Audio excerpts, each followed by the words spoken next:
2009 में रिलीज हुई ऑर्फन एक साइकोलॉजिकल हॉरर फिल्म है जिसे जॉन कॉलेट सीरा ने डायरेक्ट किया है। इस मूवी का बजट $20 मिलियन है और बॉक्स ऑफिस कलेक्शन $78.8 मिलियन है। अगर हम मूवी के प्लॉट के बारे में बात करें तो यह एक मैरिड कपल केट और जॉन पर केंद्रित है, जो कि अपने तीसरे अनबॉर्न चाइल्ड जेसिका की मौत के बाद एक मिस्टीरियस 9 साल की रशियन लड़की को अडॉप्ट कर लेते हैं। इस मूवी की IMDb रेटिंग 6.9 आउट ऑफ 10 है। तो चलिए दोस्तों, अब बढ़ते हैं इस मूवी की एक्सप्लेनेशन की तरफ। केट और जॉन एक हैप्पीली मैरिड कपल हैं, जिनका एक 12 साल का लड़का डैनियल और एक बेटी मैक्स है। मैक्स बोल और सुन नहीं सकती। जेसिका, जो कि उनकी एक अनबॉर्न चाइल्ड होती है और इस दुनिया में आने से पहले ही उनका साथ छोड़ देती है, उससे केट और जॉन बहुत इफेक्ट होते हैं। पर केट पर इसका कुछ ज़्यादा ही प्रभाव होता है। एक्चुअली केट अल्कोहलिज्म से कुछ समय पहले ही उभरी होती है। उसने अब शराब पीना बंद कर दिया होता है। अब वह कपल डिसाइड करता है कि वो लोकल ऑर्फनेज से एक लड़की को अडॉप्ट करेंगे। वो दोनों लोकल ऑर्फनेज में ईस्थर नाम की एक लड़की से बहुत प्रभावित होते हैं। ईस्थर बहुत ही सुंदर पेंटिंग कर रही होती है। केट और जॉन फॉर्मेलिटीज पूरी कर ईस्थर को अपने घर ले जाने का डिसाइड करते हैं। फॉर्मेलिटीज पूरी करते वक्त ऑर्फनेज की नन उन्हें बताती है कि ईस्थर बहुत इंटेलिजेंट है। वो हर काम एक जिम्मेदार इंसान की तरह करती है। वह इंटेलिजेंस में अपनी एज के बाकी बच्चों से बहुत मैच्योर है। और साथ ही नन उन्हें बताती है कि ईस्थर को जो फैमिली यहाँ लेकर आई थी वो एक आग हादसे में मारे गए थे। घर पहुँचने पर मैक्स ईस्थर से मिलकर बहुत खुश होती है। केट ईस्थर को बताती है कि मैक्स लिप रीड कर सकती है। ईस्थर और बाकी फैमिली आपस में बहुत घुल मिल गए होते हैं और ईस्थर पूरी तरह से इस परिवार का हिस्सा बन चुकी होती है। लेकिन केट के लड़के डैनियल को ईस्थर पसंद नहीं आती। अब केट और जॉन ईस्थर का एक स्कूल में एडमिशन करा देते हैं। स्कूल जाने के लिए ईस्थर अजीब से कपड़े पहनकर आती है। केट उसे कहती है कि तुम्हें स्कूल के लिए कुछ और पहनना चाहिए, लेकिन ईस्थर जवाब में उसे कहती है कि आपने ही तो कहा था कि यूनिक होने में कोई बुराई नहीं है। जब ईस्थर अपनी क्लास में पहुंचती है तो सभी बच्चे उस पर हंसने लगते हैं और उसका मजाक बनाते हैं, खासकर एक लड़की, लेकिन ईस्थर इसे नज़रअंदाज करती है। अब दूसरे सीन में दिखाया जाता है कि डैनियल अपनी गन से टारगेट पर निशाना लगा रहा होता है, लेकिन उसी वक्त टारगेट की जगह पर एक कबूतर आकर बैठ जाता है। अब डैनियल उस कबूतर पर निशाना लगा देता है और वह घायल होकर नीचे गिर जाता है। यह देखकर ईस्थर और मैक्स भी वहां पहुंच जाते हैं। तभी ईस्थर डैनियल को बोलती है कि इसे आज़ाद कर दो, मार दो, यह तड़प रहा है। पर डैनियल ऐसा करने से मना कर देता है। फिर ईस्थर पत्थर से कबूतर पर हमला कर उसे मार देती है और कहती है कि अब यह स्वर्ग में है। डैनियल यह देखकर ईस्थर के बिहेवियर को समझ नहीं पाता और वहां से भाग जाता है। अगले दिन जब ईस्थर स्कूल में होती है तो वही लड़की जिसने उसका मजाक उड़ाया था ईस्थर के हाथ से बुक छीन लेती है। वो बाइबल की बुक होती है। अब जैसे ही ईस्थर उससे बाइबल लेने की कोशिश करती है तो वह बुक जमीन पर गिर जाती है और उसके सारे पेजेस बिखर जाते हैं। यह देखकर ईस्थर को बहुत गुस्सा आता है और वह जोर से चिल्लाने लगती है। अब अगले सीन में दिखाया जाता है कि केट और ईस्थर के बीच बहुत ही अच्छा बॉन्ड बन रहा होता है। केट उसे पियानो बजाना भी सिखाती है और इसी बीच ईस्थर केट से जेसिका के बारे में सवाल करती है। केट जेसिका का नाम सुनकर हैरान हो जाती है।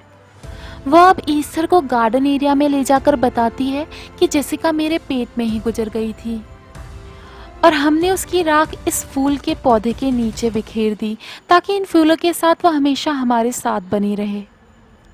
ईस्थर यह सुनकर इमोशनल हो जाती है। अब अगले सीन में दिखाया जाता है कि केट जब रात को किचन का काम कर रही होती है तभी जॉन वहां आ जाता है और दोनों कुछ फिजिकल मूवमेंट शेयर करते हैं, लेकिन ईस्थर उनके इन मूवमेंट्स को देख लेती है। दोनों यह देखकर अचरज में पड़ जाते हैं। अब अगली सुबह केट ईस्थर के पास जाती है और उसे बताती है कि बड़े लोगों का आपस में अफेक्शन दिखाने का एक अलग तरीका होता है। तो रिप्लाई में ईस्थर उसे कहती है कि पता है, वो आपस में संभोग करते हैं, यह सुनकर केट हैरान हो जाती है, क्योंकि ईस्टर की बातों से ऐसा लग रहा था कि उसके लिए बहुत कैजुअल बात है, और उसकी उम्र में यह बात समझ पाना एक बहुत ही मुश्किल चीज़ है। अब केट जॉन से इस बारे में बात करती है, लेकिन जॉन इस बात को नज़रअंदाज कर देता है। अब अगले दिन पूरी फैमिली पार्क में जाती है। वहाँ ईस्टर के क्लास की वही लड़की भी आई होती है। जब वह झूले के ऊपर होती है तो ईस्टर उसे चालाकी से धक्का दे देती है, जिससे उसके पैर के एंकल टूट जाते हैं, और यह सब मैक्स देख लेती है। अब डाइनिंग टेबल पर जॉन ईस्टर से पूछता है कि क्या तुमने उसे धक्का दिया था, लेकिन ईस्टर इस बात से साफ इनकार कर देती है, और केट के पूछे जाने पर मैक्स भी इस बात को गलत बताती है। एक्चुअली मैक्स और ईस्टर के बीच का बॉन्ड काफ़ी स्ट्रॉन्ग बन चुका था, और वो दोनों आपस में एक दूसरे को बहुत पसंद करने लगे थे। लेकिन केट को ईस्टर पर डाउट होने लगा था, और यह शक तब और भी गहरा हो जाता है जब वह ईस्टर को बहुत ही फास्ट और परफेक्ट पियानो बजाते देखती है। लेकिन उसने केट को झूठ कहा था कि उसे पियानो बजाना नहीं आता। फिर केट जॉन को इस बारे में बताती है, तो जॉन उसे कहता है कि शायद वो तुम्हारे साथ समय बिताना चाहती हो, इसलिए उसने तुम्हें झूठ बोला हो। अब दोनों के बीच इस बात को लेकर आर्गुमेंट होने लगती है, और ईस्टर यह सब सुनकर बहुत खुश होती है। अब अगले सीन में ऑर्फनेज की नन को केट और जॉन के घर पर उनसे बातें करते दिखाया जाता है। वो कहती है कि मैंने ईस्टर के पुराने स्कूल में ईस्टर के बारे में पता करा, और मुझे वहाँ से पता चला कि जहाँ भी कुछ बुरा होता है ईस्टर वहाँ हमेशा होती है। और साथ में वह यह भी बताती है कि जिस फैमिली के साथ ईस्टर रहती थी वह पूरी फैमिली जलकर मर गई थी। पर पुलिस इन्वेस्टिगेशन में यह पता चला था कि यह हादसा नहीं बल्कि सोची समझी साजिश थी। लेकिन जॉन उसकी बात पर विश्वास करने को तैयार नहीं होता। वो कहता है ईस्टर तो 9 साल की बच्ची है। नन उसे बताती है कि मैंने ऐसे कई वाक्य सुने और पढ़े हैं जहाँ बच्चों ने अपराध किया है। वहीं केट को कहीं ना कहीं नन की बातों पर विश्वास होता है। नन उन्हें बताती है कि वह रशिया के उस ऑर्फनेज से कांटेक्ट करेगी जहां से ईस्टर यहाँ आई है। अब केट और जॉन ईस्टर को साइकियाट्रिस्ट के पास ले जाने की बात पर अग्री करते हैं। वो डिसाइड करते हैं कि कल वह ईस्टर को साइकियाट्रिस्ट के पास लेकर जाएंगे। लेकिन ईस्टर छिपकर उन तीनों की बातें सुन रही होती है। अब ईस्टर मैक्स के पास जाती है और उससे उसकी मदद मांगती है। वो उसे बताती है कि बाहर एक लेडी आई है जो मुझे अपने साथ ले जाना चाहती है, और मैक्स उसकी मदद करने को तैयार हो जाती है। अब वो दोनों नन की गाड़ी का पीछा करते हैं, और मौका पाते ही ईस्टर मैक्स को नन की गाड़ी के आगे धक्का दे देती है। नन जोर से ब्रेक लगाकर मैक्स को चेक करने के लिए गाड़ी से उतरकर देखती है, और उसी वक्त ईस्टर पीछे से हथौड़े की मदद से नन के सिर पर हमला कर उसे मार देती है। अब वह नन की बॉडी को डेनियल के एक ट्री हाउस में छिपा देती है। इस ट्री हाउस पर डेनियल अपने दोस्तों के साथ खेलता था। डेनियल मैक्स और ईस्टर को इस ट्री हाउस में देख लेता है, लेकिन उसे नन के मर्डर के बारे में कुछ नहीं पता होता। अब जब रात को डेनियल नींद में होता है तो ईस्टर उसकी गर्दन पर चाकू लगाकर उससे पूछती है कि तुमने क्या देखा। तो वो उसे बताता है कि बस मैंने तो तुम्हें और मैक्स को ट्री हाउस में देखा। अब ईस्टर उसे धमकाती है कि अगर तुमने इस बात का जिक्र किसी से भी किया तो मैं तुम्हें मार दूंगी। अगले दिन केट और जॉन ईस्टर को साइकियाट्रिस्ट के पास ले जाते हैं। ईस्टर साइकियाट्रिस्ट से बहुत ही नॉर्मल बच्चे की तरह बिहेव करती है। साइकियाट्रिस्ट केट और जॉन को बताती है कि इसे कोई प्रॉब्लम नहीं है, शायद दिक्कत तुम्हारे साथ है केट। दूसरी तरफ पुलिस को नन की डेड बॉडी किसी जगह मिलती है। एक्चुअली ईस्टर ने उसे ट्री हाउस से कहीं और फेंक दिया होता है। अब पुलिस केट और जॉन के घर आकर उन्हें नन के मर्डर के बारे में बताते हैं। केट यह सब सुनकर और भी घबरा जाती है। अब वह नेट पर एंटी सोशल डिसऑर्डर के बारे में सर्च करती है, जहां उसे कई ऐसी बातों का जिक्र मिलता है जो ईस्टर से मेल खाती हैं। वह फिर से जॉन को इस बारे में बताती है और उससे इस बारे में बात करती है, लेकिन इस बार भी जॉन उसे एक छोटी सी बच्ची बताता है। वह उल्टा केट को ही इन सब बातों के लिए जिम्मेदार ठहराता है और उसके अल्कोहलिक होने की बात कहता है। अब केट अपने दोनों बच्चों से ईस्टर के बारे में पूछती है। वह उनसे पूछती है कि क्या उन्हें ईस्टर के बारे में कुछ अजीब लगा, लेकिन दोनों बच्चे इस बात से इनकार कर देते हैं। अब अगले सीन में ईस्थर को जॉन की पेंटिंग बनाते दिखाते हैं। वो जॉन से कहती है कि तुम एक बहुत अच्छे पिता हो। वो उसे साथ में यह भी कहती है कि केट मुझे शायद पसंद नहीं करती, क्योंकि एक अडॉप्ट चाइल्ड को अपनाना बहुत ही मुश्किल होता है। जॉन उसे कहता है कि ऐसी कोई बात नहीं है, तुम्हारा भी हक इस घर पर उतना ही है जितना बाकी लोगों का। वो उसे मॉम के लिए कुछ अच्छा करने के लिए कहता है। अब अगले सीन में केट को घर पे पहुंचता दिखाया जाता है। ईस्थर उसी पेड़ के फूलों का गुलदस्ता केट को देती है जिसके जरिए उसके इमोशन जेसिका से जुड़े थे। यह सब देखकर केट गुस्से में ईस्थर का हाथ जोर से पकड़ लेती है। एक्चुअली ईस्थर ने यह सब जानबूझकर किया था। अब ईस्थर जोर जोर से चिल्लाने लगती है और कहती है मुझे मार देगी, ये मुझे मार रही है। तभी जॉन वहां पहुंचकर ईस्थर को छुड़ा लेता है। केट जॉन से कहती है कि उसे जेसिका के बारे में पता था, फिर भी उसने यह किया। जॉन उसे बताता है कि मैंने ही उसे तुम्हारे लिए कुछ अच्छा करने के लिए कहा था। अब ईस्थर अपने हाथ को मशीन में डालकर फ्रैक्चर कर लेती है ताकि इसका सारा इल्जाम केट पर आ जाए। जॉन केट से कहता है कि तुमने ईस्थर का हाथ तोड़ दिया है, पर केट कहती है कि मैंने उसका हाथ इतने जोर से नहीं पकड़ा था कि वह टूट जाए। लेकिन जॉन उसकी बात पर बिल्कुल विश्वास नहीं करता। अगले दिन जब केट डैनियल और मैक्स को स्कूल छोड़ने जाती है तो डैनियल के बैग से बुक्स जमीन पर गिरने लगती है। केट जैसे ही बुक्स को उठाने के लिए गाड़ी से निकलकर बाहर जाती है तो ईस्थर गाड़ी का हैंड ब्रेक हटा देती है जिसमें मैक्स बैठी होती है, और गाड़ी बर्फ से टकरा जाती है, लेकिन वह रुक जाती है और मैक्स बच जाती है। अब इस सब का इल्ज़ाम केट पर लगता है क्योंकि ईस्थर मौका देखते ही घर से एक शराब की बोतल जॉन और साइक्रेटिस्ट को दिखाती है।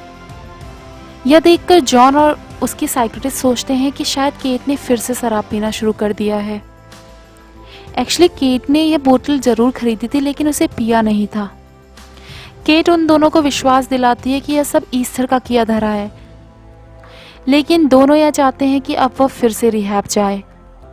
पर केट जॉन से कहती कि उसने शराब नहीं पी है, लेकिन जॉन उसे कहता है कि अगर तुम एक हफ्ता के अंदर रिहैब नहीं गई तो मैं तुम्हें डिवोर्स दे दूंगा और अपने बच्चों की कस्टडी भी ले लूँगा।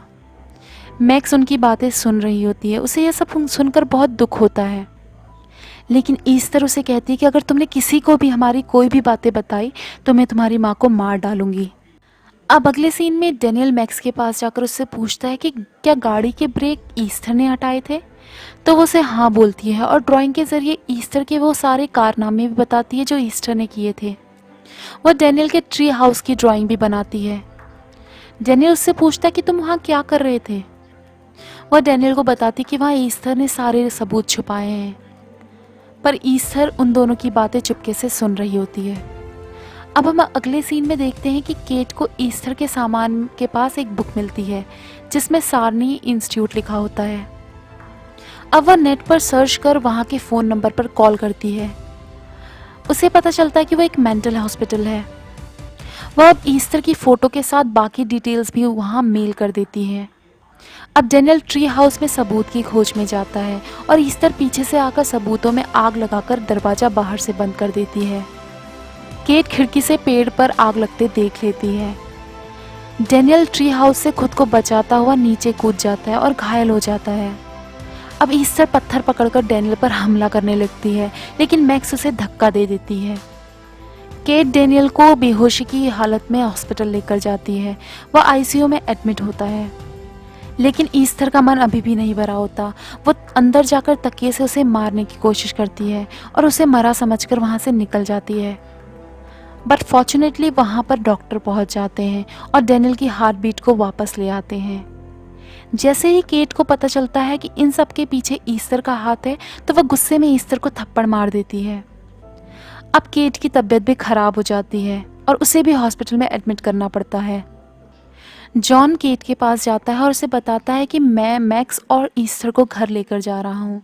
केट जॉन को बोलती है कि मैक्स को ईस्थर के पास मत छोड़ना, लेकिन जॉन इसे अनसुना कर देता है। अब अगले सीन में दिखाया जाता है कि जॉन घर पर बुरी तरह से ड्रंक होता है और ईस्थर औरतों की तरह ड्रेस होकर जॉन को सेड्यूस करने की कोशिश करती है। यह सब देखकर जॉन को केट की बात पर विश्वास होने लगता है। वह ईस्थर को डांटता है। ईस्थर कहती कि मुझसे बच्चों की तरह बात मत करो, लेकिन जॉन उसे कहता है तुम अपने कमरे में जाओ। मैं कल सिस्टर को बुलाकर तुम्हारे फ्यूचर को डिसाइड करूँगा। अब ईस्टर अपने कमरे में जाकर रोने लगती है। वहीं दूसरी तरफ केट को सारिन इंस्टीट्यूट से एक डॉक्टर का कॉल आता है। डॉक्टर केट को बताता है कि तुम अपने परिवार को उससे दूर रखो और पुलिस को कॉल करो। वह केट को यह भी बताता है कि ईस्टर का रियल नेम लीना है और वह 33 साल की एक मैच्योर औरत है। उसे एक बीमारी है जिसे रेयर हार्मोन डिसऑर्डर कहते हैं, जिसमें इंसान बच्चे की तरह दिखता है। वह केट को यह भी बताता है कि वो ऑलरेडी 7 लोगों का मर्डर कर चुकी है। वो बच्चों की तरह रहती है और उसने इससे पहले भी एक परिवार को आग लगा दी थी। वह एक गुस्सैल औरत है और जब वह हमारे हॉस्पिटल में थी तब हम उसे जब अकेले रूम में बंद कर देते थे तो वह अपने हाथ व गर्दन पर कट के निशान लगा देती थी। केट ने यह निशान इसलिए नहीं देखे थे क्योंकि वह स्कार्फ से इन्हें हमेशा ढक कर रखती थी। अब केट जॉन को फ़ोन करती है। जैसे ही जॉन फ़ोन रिप्लाई करने जाता है तो ईस्टर उसे चाकू मारती है। अब हम देखते हैं कि केट घर पहुंच चुकी है और वह अपने पति को मरा हुआ पाती है। अब ईस्टर केट पर गोली चला देती है। गोली लगने के कारण केट का हाथ इंजर्ड हो जाता है। अब केट अपने गार्डन की टेरेस पर चढ़ जाती है जो कि शीशे से बनी होती है। वह ऊपर से देखती है कि मैक्स पेड़ों के पीछे छुपी है। अब ईस्टर मैक्स पर कई गोलियां चलाती है लेकिन वह बच जाती है। केट छत तोड़कर ईस्टर पर गिरती है और दोनों घायल हो जाते हैं और दोनों बेहोश हो जाते हैं। मैक्स वहां पहुंचकर अपनी मॉम को हिलाती है और वह होश में आती है। अब केट गन को लेकर अपनी बेटी के साथ वहां से निकल जाती है। इसी बीच पुलिस की गाड़ियां वहां आने लगती है। एक्चुअली केट ने वहां आने से पहले ही पुलिस को इस बारे में इन्फॉर्म कर दिया था, पर तभी ईस्टर जिसका रियल नेम लीना होता है वो चाकू लेकर केट की तरफ बढ़ती है, पर केट उसे गन से शूट कर देती है और तभी दोनों टकराकर बर्फ से जमी हुई झील पर गिरते हैं। अब मैक्स गन उठाकर गोली चलाती है लेकिन बर्फ पर गोली लग जाती है और केट और लीना दोनों ही बर्फ टूटने के कारण झील के अंदर गिर जाते हैं। अब कुछ समय बाद केट ऊपर आती है लेकिन ईस्टर उसका पैर पकड़ लेती है। वह केट से कहती है मुझे बचा लो मॉम, लेकिन केट उसे कहती है कि मैं तुम्हारी मॉम नहीं हूँ और अपने पैर से उसकी गर्दन पर वार करती है और ईस्टर यानी कि लीना अंदर झील में डूब जाती है। इसी तरह इस मूवी का एंड हो जाता है। दोस्तों, इस मूवी की सिनेमेटोग्राफी, डायरेक्शन और स्टोरी लाइन बहुत ही शानदार है। यह मूवी आपको बिल्कुल भी बोर नहीं करती, तो मैं आपको रिकमेंड करूंगी कि आप इसे ज़रूर देखें और हमारे चैनल की अपडेट पाने के लिए हमारे चैनल को लाइक और सब्सक्राइब ज़रूर करें।